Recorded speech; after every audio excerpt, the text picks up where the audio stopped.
Hello friends, welcome to Angel maths competition. Friends, आज की video start करेंगे Gagan Pratap sir की book SSC maths 8000 plus TCS MCQ. इस book के क्वेश्चनों का सॉल्यूशन आपके सामने बहुत ही जबरदस्त और खतरनाक तरीके से कराया जाएगा और कोई भी क्वेश्चन आपके लिए डिफिकल्ट नहीं होगा। एक एक क्वेश्चन आपके लिए इजी बनाया जाएगा। तो फ्रेंड्स, आज की वीडियो हमारी गगन प्रताप सर की बुक चैप्टर नंबर 5 परसेंटेज से स्टार्ट हो रही है और इसमें हमने क्वेश्चन नंबर 96 करा दिया है और आज की वीडियो 97 क्वेश्चन से स्टार्ट होगी। और इसके साथ साथ हमने आदित्य रंजन सर की बुक भी 5000 plus SSC maths 5000 plus TCS MCQ, इस बुक के क्वेश्चनों का सॉल्यूशन भी अपने यूट्यूब चैनल पर चलाया हुआ है। तो प्लेलिस्ट में जाकर इस बुक के वीडियो के सॉल्यूशन देखें, बहुत ही जबरदस्त और हाईली सॉल्यूशन आपको मिलेंगे। तो फ्रेंड्स, दोनों बुक के सॉल्यूशन सीखकर आप अपने 2025 के एसएससी सीजीएल एग्जाम में आसानी से सफलता प्राप्त कर सकते हैं, क्योंकि इन दोनों बुकों के जो सॉल्यूशन मिलेंगे आपको बहुत ही इजी और आसान मिलेंगे और एक ही कंसेप्ट से सभी क्वेश्चनों का सॉल्यूशन आसान हो जाएगा। क्वेश्चन की लैंग्वेज और टैग्स जो आते हैं, टैग्स जो क्वेश्चन के अंदर आते हैं, जो आपको उलझाने का कार्य करते हैं, वे टैग्स होते हैं। तो लैंग्वेज और टैग्स का सॉल्यूशन आपके लिए इजी बनेगा और एक ही मेथड से सारे क्वेश्चन फिनिश। तो चलिए स्टार्ट कर लेते हैं। पहला क्वेश्चन जो कि बहुत ही जबरदस्त और हाईली सॉल्यूशन मिलेगा आपको।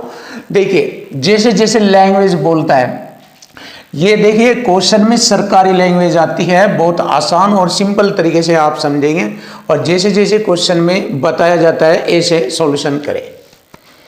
ए की आय बी की आय का 125% के बराबर है। जैसे जिसका नाम पहले बोलेगा उसी का होगा ये 125%। हमेशा याद रखना, ये इसी सवाल में नहीं है, ये पूरी मैथ की बुक में है। दुनिया के हर क्वेश्चन में यही बात फॉलो होती है। जिसका नाम पहले आ गया उसकी संख्या जो बोले जाएगी वो उसी की संख्या होगी। तो ए की आय बी की आय के, तो मैंने ए बी लिखा, तो ए की आय बी की आय का 125% के बराबर है, तो इसे 125 लिखा, परसेंट का बटे में 100 ये लिखा। बी की आय 100 है, ए की 125 है। छोटा लिखेंगे और आय है, ये भी ध्यान रखना है, आय है ये इनकी 25 पंजे 125 चौका 100। कैलकुलेशन इजी और आसान बनाने के लिए छोटा लिखते हैं इसको करके। जबकि बी की बचत ए की बचत का 120% के बराबर है। देखो अब इस बार बी की बचत, तो बी का है ये 120, तो बचत मैंने यहां लिखी। देखो बचत को अलग से लिख लेंगे, बचत बी की बचत लिखेंगे 120 और ये हो जाएगा यहाँ 100, छोटा करेंगे 20 पंजे 100 और 20 सॉरी ये बचत यहाँ होगी बी की 120 और ये हो जाएगा 100, 20 पंजे 100 और 20 छिका 120। क्लियर? देखो मैंने आय यहाँ लिखी है, बचत यहाँ, क्योंकि आय में से खर्च घटेगा तो बचत बराबर आता है। आय में से खर्च घटाने के बाद बचत आता है, इसीलिए मैंने यहाँ लिखा है बचत। आय माइनस खर्च, ये खर्च आएगा या वह बोल दीजिए, एक ही बात है। आय में से खर्च घटाएं बचत प्राप्त होता है, इसलिए मैंने यहाँ लिखा है। क्लियर है? आगे बढ़ेंगे। यदि बी का खर्च ए के खर्च का 75, बी पहले आया तो 75 ये हो जाएगा और ये 100 हो जाएगा, और इसको सिंपल भाषा में लिखेंगे 25 चौक 100, 25 दिए 75। क्लियर? चलिए अब देखते हैं, इनका कैलकुलेशन करते हैं। अब इसको हटा देंगे, ये 3 हो गया, सिंपल भाषा में लिखेंगे, ये 4 हो गया, ये 5 हो गया रेशो में, और ये 4 हो गया, ये 5 हो गया और ये 6। कोई दिक्कत? सिंपल सी रूप में इसको हम लिख देते हैं। अब यहाँ पर क्रॉस मल्टी का अंतर डबल वाला चलेगा, डबल 2 बार, 1 टाइम ये हो गया, 1 टाइम सेकंड टाइम ये हो गया, तो डबल क्रॉस मल्टी का अंतर बोलते हैं इसको। क्रॉस मल्टी के अंतर में 5 तिये 15, 4 चौक 16, अंतर 1 आ गया। अब यहाँ पर यही करेंगे, 4 छिक 24, 5 तिये 15। देखो 24 में से अगर 15 घटाया जाए तो 9 बचता है। एक रेशो की वैल्यू आ गई 9, एक रेशो की वैल्यू आ गई 9। तो हमारी जो आय थी बी की या ए की, तो 9 चौक 36, 36 आय थी। अगर देखा जाए ए की जो आय थी वो 36 थी और ए ने अपना जो ए की जो आय थी वो 36 थी, अब उसने कितना खर्च किया कि उसका बचत 6 रह गया। अब देखिए अगर 36 में थे हमने 6 बचा लिया तो इसका मतलब 30 खर्च किया उसने। देखो 36 में से बचत घटाएंगे यानी कि आय में से बचत घटाएंगे, खर्च का मालूम हो जाता है। खर्च हो गया 30, बचत है 6, बचत है 6, खर्च है हमारा 30। क्लियर है, ये हमारी बचत है, ये खर्च है। अब उसने कहा बी की बचत, यानी कि ये बी की बचत लिखी मैंने, ये उसके खर्च के प्रतिशत के रूप में, खर्च है 30 के रूप में कितने प्रतिशत है।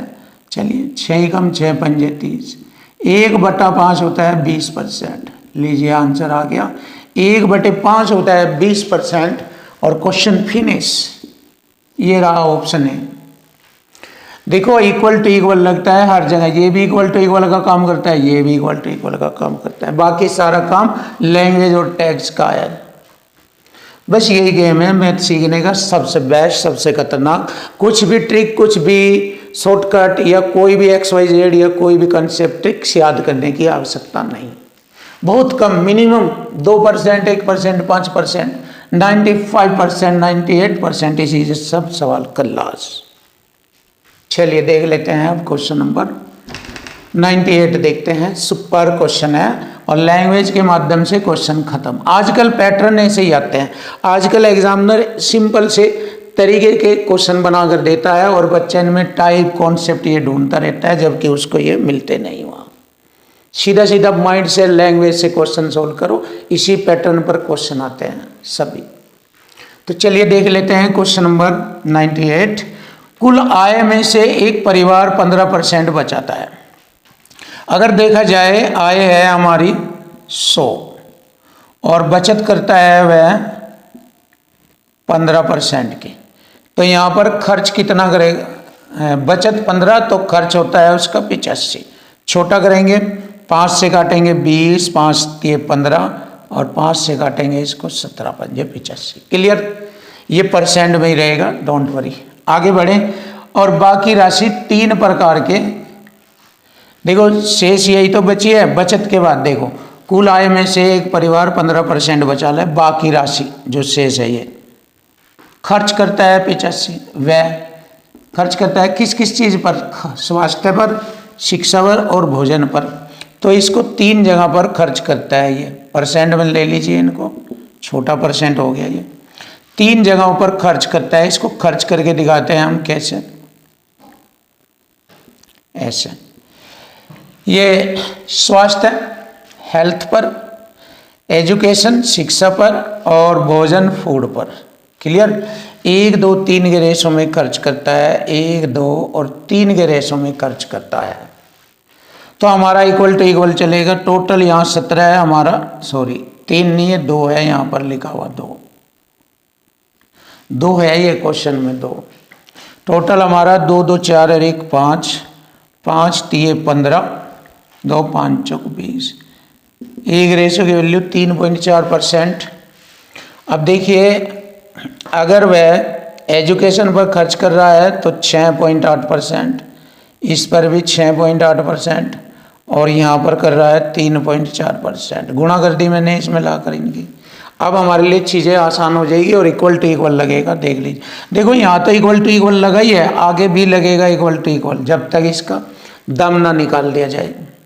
चलिए देख लेते हैं। आय शिक्षा पर खर्च के 3 गुणे से, आय है शिक्षा पर खर्च का 3 गुणा, 6.8 गुणा 6.8 का 3 गुणा, 3 गुणे से 20, यानी 20% कम है। और यहाँ कहा उसने 300 रुपये कम है। कम बराबर कम चलेगा। देखो कम बराबर कम संख्या के साथ में आएगा, कम शुरू में आएगा या आगे पीछे ऐसे संख्या के साथ में बताया हुआ है मैंने। अब देख लीजिए, इसको हल करेंगे, उसकी आय आ जाएगी 3 8 24, 3 6 18 2 20 -20% बराबर 300। देखो सिंपल सा है, यहाँ पर ये इससे ये कम है 0.4%। और इधर है 300 कम। एक पॉइंट हटाएंगे, 1 जीरो, परसेंट के 2 जीरो ये लगी। 4 सत्ते 28, 4 पंजे 20, 75,000 आ गया। 4 75 और 3 जीरो ये, ठीक है, ये हो गया। अब उसने पूछा है बताइए बचत और स्वास्थ्य पर किए गए व्यय के बीच का अंतर। ये हमारी बचत है, बचत ये हमारी 3% बचत है और स्वास्थ्य हमारा ये है। इनका अंतर कितना बनेगा? 0.4% का अंतर बनेगा। तो यहाँ पर इनका अंतर निकाल लीजिए आप। 75,000 रुपये का 0.4%, इधर लिखेंगे छोटा करके अंतर। 75,000 रुपये का 0.4%, परसेंट से 2 जीरो, 1.10, 75 चौका 300 रुपये आ गया अंतर। लीजिए, जबरदस्त सॉल्यूशन, खतरनाक तरीका आपके सामने आ चुका। 300 रुपये आ गया। Option D is right answer. Class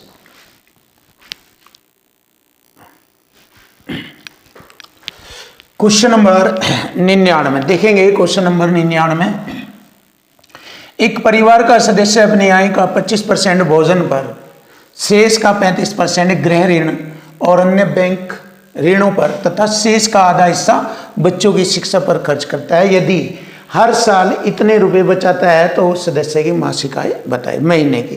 देखो यहाँ पर वार्षिक बचत है और पूछा है मासिक आय। चलिए देखते हैं।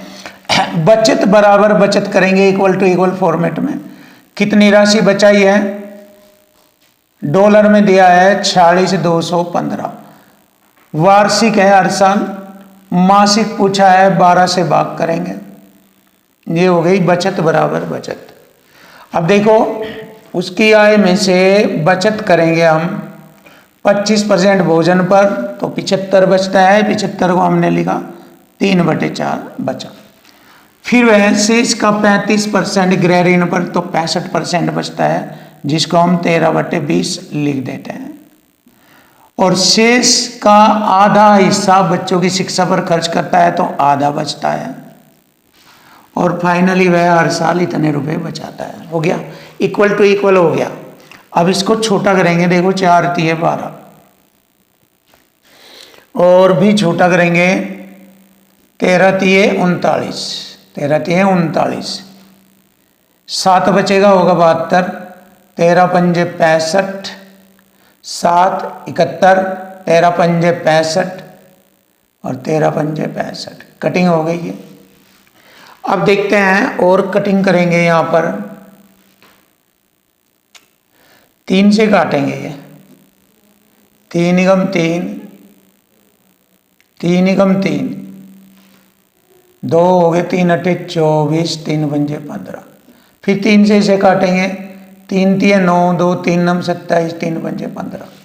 395 को 40 से 20 दूनी 40 से गुणा करेंगे, उसकी आय आ जाएगी 395 गुणा 40। 0 4 पंजे 20, 2 4 नम 36, 2 38, 3 4 ते 12, 3 15। ये आ गया 15,800।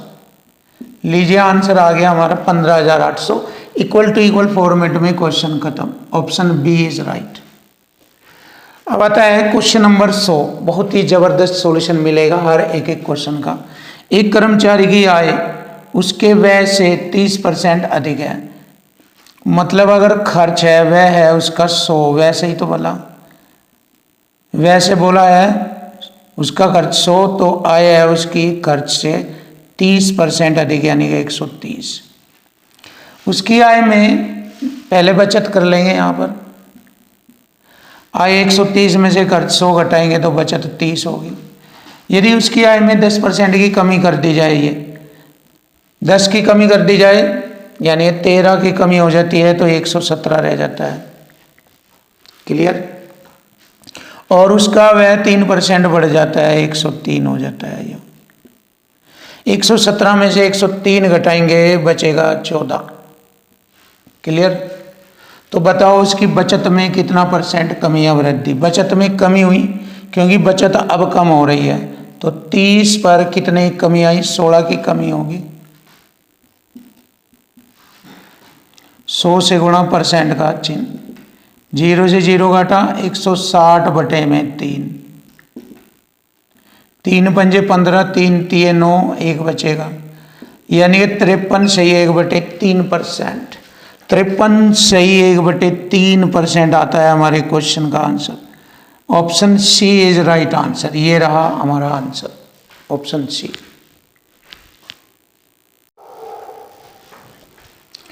Question number 101। देखिए क्वेश्चन नंबर 101 बहुत ही सिंपल और आसान तरीका आपके लिए। अमन अपने मासिक आय का 30% अपने पिता को, देखिए उसकी मासिक आय, अब उसकी आय हमें मालूम नहीं है कितनी थी, हिंदी में लिख सकते हो आप या इनकम। उसकी मासिक आय मालूम नहीं कितनी थी, लेकिन इसमें से 30% अपने पिता को दे देता है। जब 30% दे देता है तो आय का 70% बच जाता है। ये बच गया 70%। क्लियर है? देखिए मल्टीपल वाला कंसेप्ट चल रहा है अभी, आय पर 70%।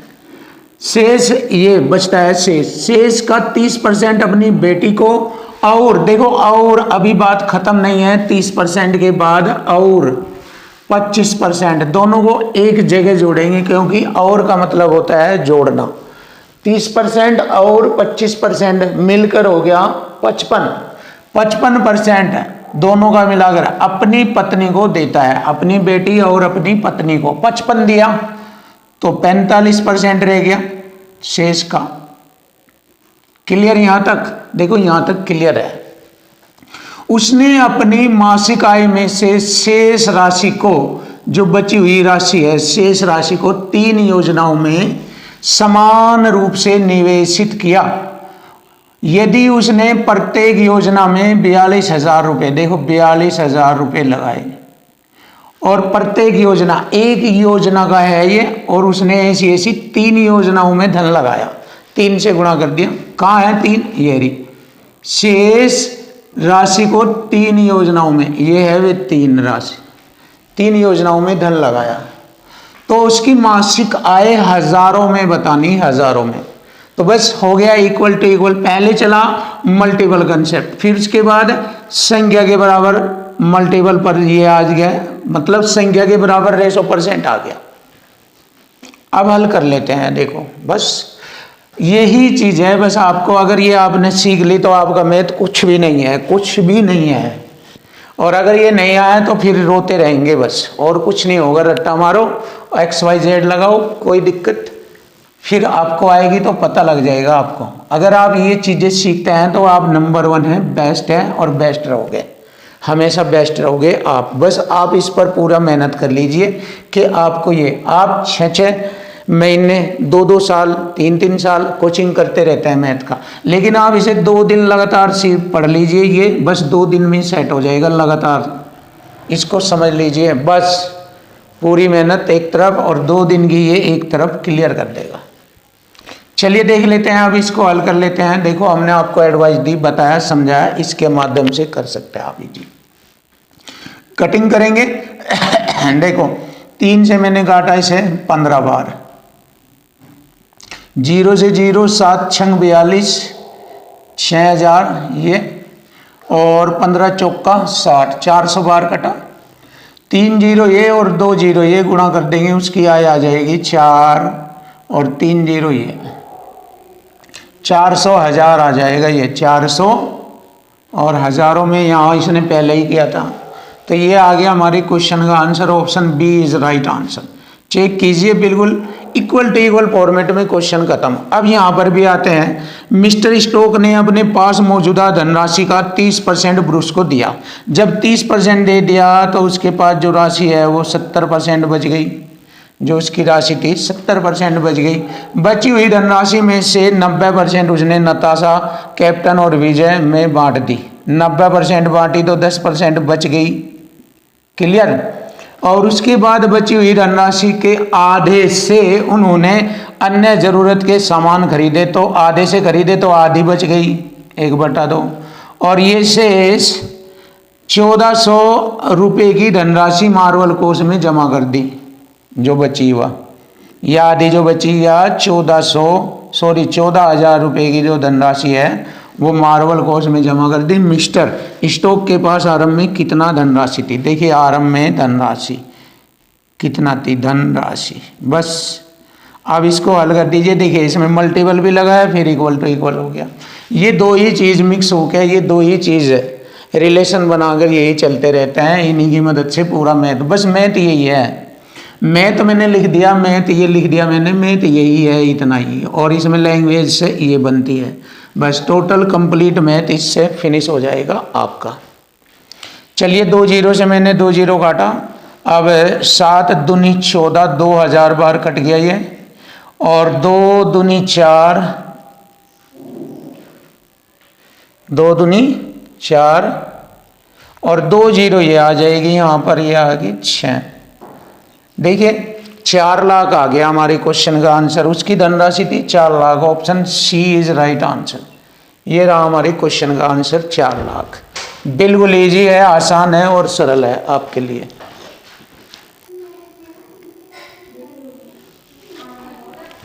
Question number 103। अब देखेंगे क्वेश्चन नंबर 103 बहुत ही इजी बनेगा क्वेश्चन। नमक की कीमत में 15% की कमी एक व्यक्ति को 272 रुपये में 2 किलोग्राम अधिक नमक खरीदने में सक्षम बनाती है। देखिए यदि वह 272 रुपये का नमक खरीदता था, ऐसे करते हैं, ऐसे क्वेश्चन होगा सॉल्यूशन। रुपए लिखना है सबसे पहले। 272 रुपये का नमक खरीदता था। अब कीमत में 15% की कमी हो गई। जब कमी हो गई तो और ज़्यादा खरीदेगा उतने ही रुपए में, क्योंकि 272 रुपये में जितना खरीदता था अब कमी होने के कारण 2 किलोग्राम और अधिक खरीदता है। वह इस रेट पर 15% की कमी हो जाती है, जिसके कारण 2 किलोग्राम, अगर मैंने 2 किलोग्राम से भाग किया तो 1 किलोग्राम की कीमत आ जाएगी अब की आ जाएगी ये कीमत।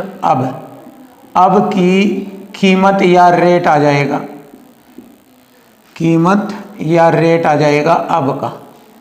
इतना हल करने के बाद तो नमक की घटी हुई कीमत प्रति किलोग्राम, ये घटी हुई कीमत अभी की है ये, तो यहाँ से पूछा है प्रति किलोग्राम क्या थी। तो बस इसको हल करेंगे, आंसर आ जाएगा। देखो 2 से काटा, 2 एकम 2, 2 तिये 6, 2 छिक 12 और 15 से गुणा करेंगे इसमें। 15 छिक 90, 9 15 तिये 45 और 9 54 हो गया। 54 का 4 का हासिल 5, 15 5 20। परसेंट से 2 अंक छोड़कर दशमलव लग जाएगा, ये हो जाएगा 20 रुपये 40 पैसे। तो नमक की घटी हुई अब की कीमत थी 20 रुपये 40 पैसे और यही हमारे क्वेश्चन का आंसर है। Option A is right answer. ये रहा जबरदस्त सॉल्यूशन। अब आता है क्वेश्चन नंबर 104। देखिए 104 नंबर सवाल कैसे करेंगे। एक निर्माण इकाई में यह देखा गया कि कच्चे माल की कीमत में 25% की वृद्धि हुई। देखिए कच्चे माल की कीमत में 100 से 25% की वृद्धि हो गई, 125 हो गया। छोटा करेंगे, 25 चौक 100, 25 पंजे 125। इससे कि कैलकुलेशन इजी और आसान हो जाए, इसलिए यहाँ पर इसे छोटा किया। और श्रम लागत कच्चे माल की लागत का 30% बढ़कर, इसका 30% बढ़कर कितना हो गया? 13 चौका 52 या 0% का 2 अंक छोड़कर दशमलव, ये हो गया 30% की वृद्धि होने पर इतनी कीमत हो गई अब। और बढ़कर कच्चे माल की लागत का 38% हो गया। यहाँ पर ये 38% बढ़कर कितना बनता है इसका? 138% का बटे में 100 ऐसे लिखेंगे। गुणा करेंगे, देखो 5 8 40, 4 13 पंजे 65, 4 69। 100 से भाग करेंगे, 6.9 हो गया, 6.90। क्लियर? दशमलव से दशमलव हटा दिया मैंने, 0 से 0 हटाया और 52 से 69 हो गया। अब ये कितना हो गया?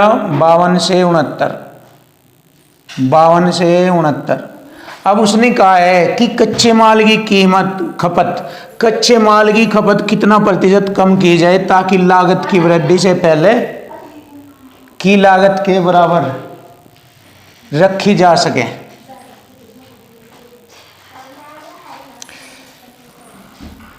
कच्चे माल की खपत कितने प्रतिशत कम की जाए ताकि लागत की वृद्धि से पहले की लागत के बराबर रखा जा सके। देखो यहां से इसको हल करेंगे। कच्चे माल की खपत कितना प्रतिशत कम, इसको कम करेंगे यहां से 69 से 52 पर आने के लिए 9 में से 2 घटाएंगे 7, 6 में से 5 घटाएंगे 1, ये हो गया 17। और यहाँ से हम परसेंट कमी, खपत में कमी निकालेंगे, 100 से गुणा परसेंट का चिन्ह यूज करेंगे। इसे हल करने के बाद हमारा आता है 24.6% की खपत में कमी।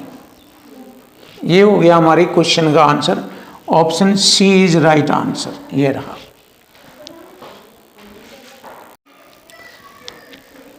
क्वेश्चन नंबर 105 देखेंगे। क्वेश्चन नंबर 105 यदि पेट्रोल की कीमत में 28% की वृद्धि होती है तो उपभोक्ता द्वारा खपत में कितने प्रतिशत की कमी की जानी चाहिए। खपत, अब ध्यान दीजिए, खपत का मतलब उसके यूज में कितने प्रतिशत की कमी की जानी चाहिए यदि पेट्रोल पर वह अपरिवर्तित रहे, यानी कि उस पर खर्च ना बढ़े। तो देखो इसको कैसे करेंगे। अगर उसकी कीमत 100 थी, अब 28% की वृद्धि हो जाती है रेट में, तो 128 हो गया। अब खरीदार ये चाहता है कि मैं खपत में प्रतिशत कमी करूंगा बट रेट नहीं बढ़ाऊंगा, यानी कि रेट पहले वाला ही चाहेगा करना।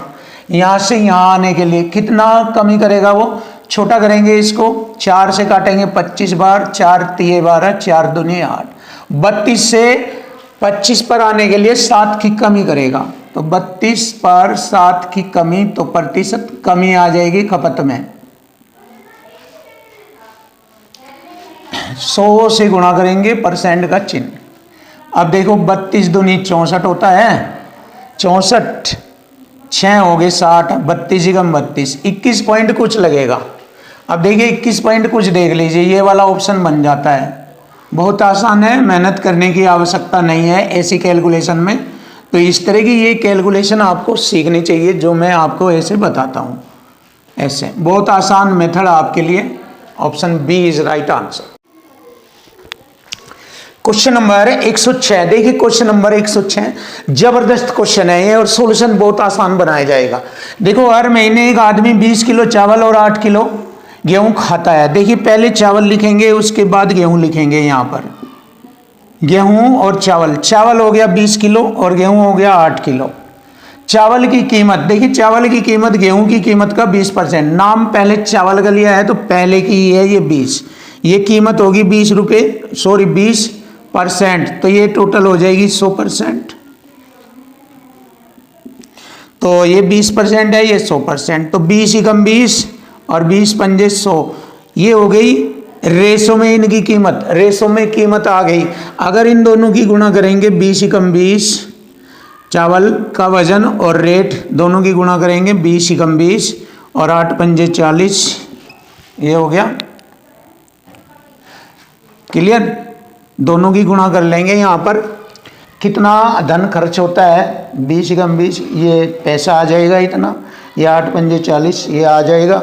और जिसके परिणाम स्वरूप चावल और गेहूं के लिए संयुक्त रूप से दोनों का मिलाकर संयुक्त रूप से खर्चा कितना बना, 300 रुपये का खर्चा बना।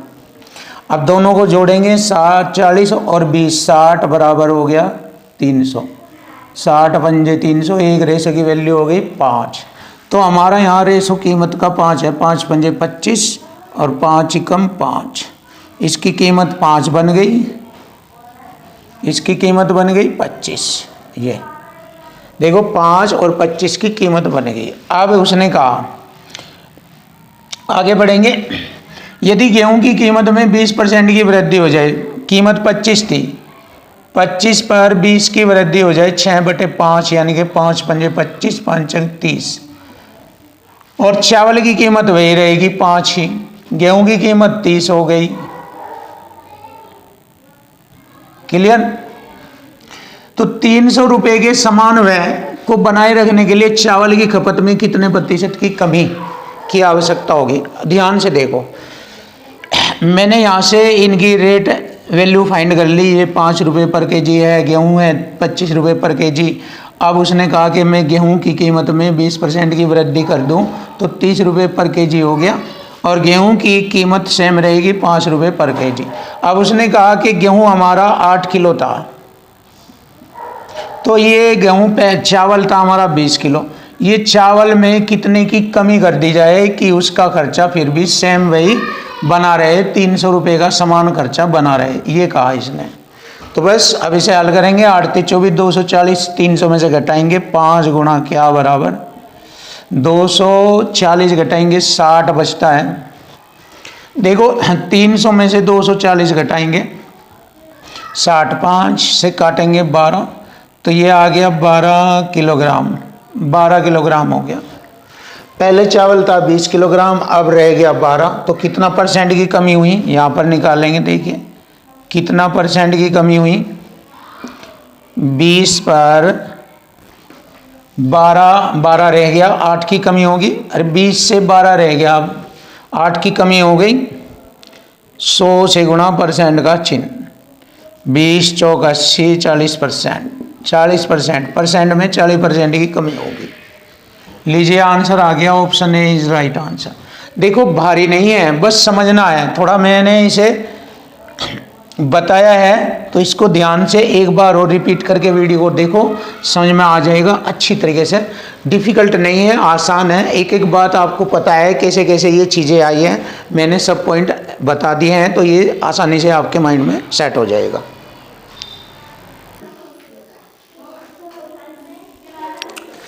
क्वेश्चन नंबर 107, देखिए क्वेश्चन नंबर 107, प्रति किलोग्राम टमाटर की कीमत में 300% की वृद्धि हुई। देखिए उसकी कीमत 100 थी और अब वह 300% बढ़ गई, यानी कि 400 हो गई। एक गृहिणी टमाटर की खपत में 70% की कमी करती है। देखिए इसमें 70% की कमी करती है तो 30% रह जाती है। इसको हल करेंगे, 2 0 से 2 0, 40 दिए 120। अब उसकी कीमत 120 हो गई। तो देखिए 100 के अकॉर्डिंग 120, तो टमाटर पर उसका खर्च कितना परसेंट बढ़ा, 100 से 120 हो गया। अब तो 20% की वृद्धि हुई उसके खर्च में। लीजिए आंसर आ गया 20% की वृद्धि, ऑप्शन डी इज राइट। अब आता है क्वेश्चन नंबर 108, जब किसी वस्तु के मूल्य में 25% कम किया जाता है। देखिए 100 था उसका मूल्य, 25 कम कर दिया, 75 रह गया और x% की वृद्धि कर दी। फाइनली उसकी बिक्री में 20% की वृद्धि हो जाती है। 120% का बटे में 100, तो x का मान बताना। ये 100 से मैंने 100 काटा, इस 100 से ये 100 काटा, 25 दिए 75, या 15 से काटेंगे, 15 पंजे 75, 15 अट्ठे 120, 5 पर 3 बढ़ गया, 5 पर 3 बढ़ गया, तभी तो 8 हुआ ये। अब 3/5 होता है 60%, तो x का मान 60 था। लीजिए आंसर आ गया हमारे क्वेश्चन का answer, option D is right answer. ये हो चुका answer, option D. Question number 109, देखिए क्वेश्चन नंबर 109, यदि पेट्रोल की कीमत 19% बढ़ जाती है, तो देखो यहाँ पर मानेंगे पेट्रोल की कीमत 100। क्यों मानेंगे, क्योंकि बात परसेंट में चल रही है, इसलिए मानेंगे। 100% के अकॉर्डिंग अब 19% बढ़ गई उसकी कीमत, तो 119 हो गई। क्लियर।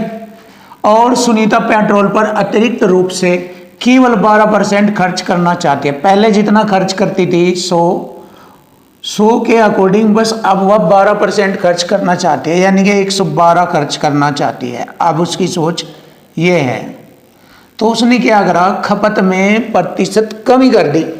यहाँ से होगी खपत में प्रतिशत कमी, क्योंकि फाइनली रेट तो ये है ना वृद्धि होने के बाद, तो इस पर से कितना % की कमी हुई खपत में वो निकालना। तो 119 से 112 आ गया, तो 7 की कमी हो गई, 7 घट गया इसमें से। 100 से गुणा करेंगे % का चिन्ह। अब देखिए इसे 1 मानकर इसे 12 करेंगे, 12 × 6 = 72, ज़्यादा हो जाएगा 6, 12 पंजे 60, तो 5 पॉइंट कुछ आएगा, 8 9 कुछ, तो इसलिए 5.8 कुछ आएगा, तो उसे निकटतम पूर्णांक तक पूछा है, इसलिए इसे क्या कहेंगे, 5.89 के लगभग को हम लगभग 6% कहेंगे। हमने इसे भाग किया तो लगभग इतना आता है, तो हम इसको लिख देंगे निकटतम पूर्णांक के अकॉर्डिंग 6%। लीजिए खपत में उसे 6% की कमी करनी पड़ेगी। Option B is right answer, ये आ चुका आंसर। अब ये वाला देखिए स्टैंडर्ड और हाईली सॉल्यूशन है आपके लिए, इक्वल टू इक्वल फॉर्मेट में, जबरदस्त। ये वाला भी हमारा लैंग्वेज और इक्वल टू इक्वल का है। अब आइए आप देखते हैं, राजू यातायात और भोजन पर, देखो यातायात पर 10% और भोजन पर उसने 20% खर्च किया। वह शेष आएगा 30% कपड़ों पर। देखो भोजन पर और यातायात पर 30 खर्च कर दिया, 70 बच गया, शेष 70 रह गया। शेष आएगा 30%, यानी 70 का 30% कितना बनता है, परसेंट से 2 जीरो 21%, यानी कि क्या करता है वह, कपड़ों पर खर्च करता है, कपड़ों पर। क्लियर? देखो 30 तो इसने पहले खर्च कर दिया, 21 ये खर्च कर दिया, 30 और 21 कितना हो गया, ये हो गया 51, तो बच गया शेष 49, तो 49% शेष बचा। और इधर कह रहा है कि यदि उसकी बचत 26,460 है तो बचत बराबर बचत होगा 26,460। तो भोजन तथा कपड़ों पर मिलाकर कुल खर्च, यहाँ पर देखिए भोजन पर मुझे मालूम है 20 है, और कपड़ों पर ये है हमारा, कपड़ों पर 21 और 20 हो गया 41%। देखो यहाँ से हमारे क्वेश्चन का आंसर बन जाएगा, परसेंट से परसेंट काटा, 7 सत्ते 49, 7 तिये 21, नीचे कटिंग करेंगे ऐसे, 7 तिये 21, 5 54 हो गया, 7 सत्ते 49, 7 अठी 56, 0, 7 से फिर काटेंगे, 7 पंजे 35, 7 चौक 28, 0, तो 540 गुणा 41, ये वाली गुणा करेंगे। क्लियर है? अब देखो इसका आंसर क्या बनता है, 0 0 और 1 चौका 4, लास्ट में 40 आ रहा है, 2 के अंत में 40 आ रहा है। देखो 0 41 4 41 चौका हो जाएगा, 1 चौका 4, 4 चौक 16, 1 चौका 4, 164 हो गया, हासिल 16, 41 पंजे 4 पंजे 20, 1 पंजा 5, 41 पंजे हो गया हमारा 205 और 16। देखो इसको अलग से गुणा कर लीजिए, अगर दिक्कत है तो ऐसे कर लीजिए, कोई दिक्कत नहीं है। 0 54 और गुणा करेंगे 40 जमा 1 की, ऐसे कर लेंगे, 54 गुणा 40 जमा 1 ऐसे कर लिया करते हैं। देखो 0 4 चौक 16, 4 पंजे 20, 2160 जमा 54 निगम 54 और जोड़ेंगे, ये हो जाएगा 4 6 5 11 2 2 22 140, 22 140। अब देखिए 22 140 आपका आंसर बन जाता है। ये वाली टेक्निक भी आपको सीखनी है, कभी कभी अगर और फास्ट करना होता है तो इस मेथड से भी क्वेश्चन का सॉल्यूशन कर सकते हैं। ये रहा option C is right answer.